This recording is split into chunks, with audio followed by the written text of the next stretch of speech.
આજે આપણા સૌના લોકપ્રિય આપણા આદર્શ નેતા એવા ભાઈ શ્રી ચૈતરભાઈ વસાવાના સમર્થનમાં આયોજિત સામાજિક સભામાં ઉપસ્થિત મહારાષ્ટ્ર, રાજસ્થાન, ગુજરાત, અલગ અલગ બધા જિલ્લાઓમાંથી અને રાજ્યોમાંથી પધારેલા આદિવાસી સમાજના સૌ યુવાનો, વડીલો, આગેવાનોને મારા જય જોહાર, જય આદિવાસી.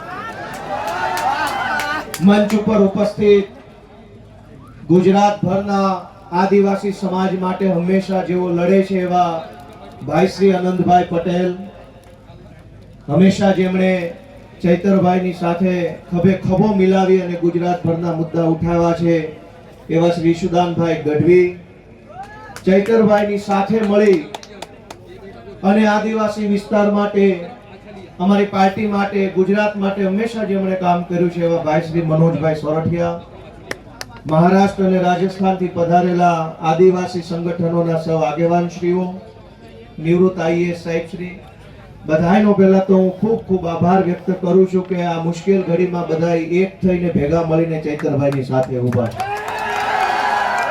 દોસ્તો, ચૈતરભાઈ વસાવાને સરકારે સ્થાપેલી સરકારના પૈસાથી ચાલતી સરકારની અદાલતે 7 વર્ષની સજા આપી છે અને સરકારે સ્થાપેલી સરકારના નિયમથી ચાલતી અદાલતે જે સજાનો ચુકાદો સંભળાયો, એ સજા, એ ચુકાદો આ જનતાની અદાલતમાં લઈને અમે બધા આવ્યા છે કે તમને એ માન્ય છે કે નહીં. લોકતંત્રમાં સરકાર કે કાયદો કે વ્યવસ્થા આ બધી જ વસ્તુ કરતા સર્વોપરી છે જનતાનો ઈરાદો, જનતાના આશીર્વાદ, જનતાની આશા શું છે. સરકારની પોલીસ સ્ટેશન, સરકારના સરકારી વકીલ, સરકારની ફોરેન્સિક લેબોરેટરીઓ, સરકારનો ફરિયાદી, સરકારની તપાસ, સરકારનો દલીલ, સરકારનું બધું જ, પણ જનતાની અદાલતમાં સરકારનું ના ચાલે. આ જનતાની અદાલત ભેગી થઈ છે, આદિવાસી સમાજની અદાલત છે.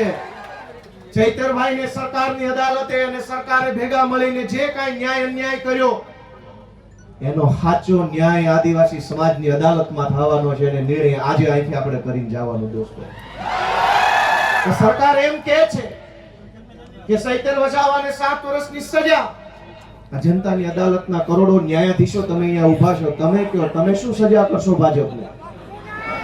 જો ભાજપની સરકાર ચૈતર વસાવાને 7 વર્ષની સજા કરે તો આદિવાસી સમાજની અદાલતમાં ભાજપને 70 વર્ષની જેલની સજા આપણે કરવાની છે. આવનારા 70 વર્ષ સુધી ભાજપનું બટન નહીં દબાવવાનું અને એને સજા આપવાનો નિર્ણય આજે આ જનતાની અદાલતમાં થવો જોઈએ. લોકશાહીમાં જનતાથી મોટું હોય કોણ? જનતાથી મોટી પોલીસ નહીં, જનતાથી મોટું જંગલ ખાતું નહીં, જનતાથી મોટા મુખ્યમંત્રી પણ નહીં, સૌથી મોટી જનતા. અને જનતાએ નક્કી કર્યું કે અમારો નેતા ચૈતર વસાવા છે. દોસ્તો, એટલે આ સજા માત્ર ચૈતર વસાવાને નહીં, જનતાને છે આ સજા. કેમ કે જનતાએ નક્કી કર્યું ને અમારો નેતા ચૈતર વસાવા. તો કરોડો લોકોને જે ચૈતર વસાવા ઉપર વિશ્વાસ છે, કરોડો આદિવાસીઓને જે ચૈતર વસાવાની ઉપર આશા છે, એને જેલમાં પૂરવાનો અર્થ એ થયો કે કરોડો લોકોને ભાજપની સરકારે સજા આપી છે કે તમારી પાસેથી તમારો નેતા છીનવી લીધો.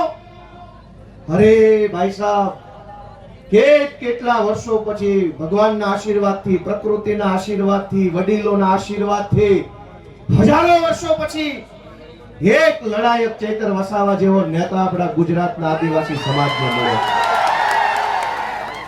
અનેક લોકો ધારાસભ્યો બન્યા, સાંસદો બન્યા આદિવાસી સમાજના મત આધારે, પણ આદિવાસી વિસ્તારોમાં ચાલતી નકલી સરકારી કચેરીઓ ઉપર પહેલી વખત બોલ્યું કોણ?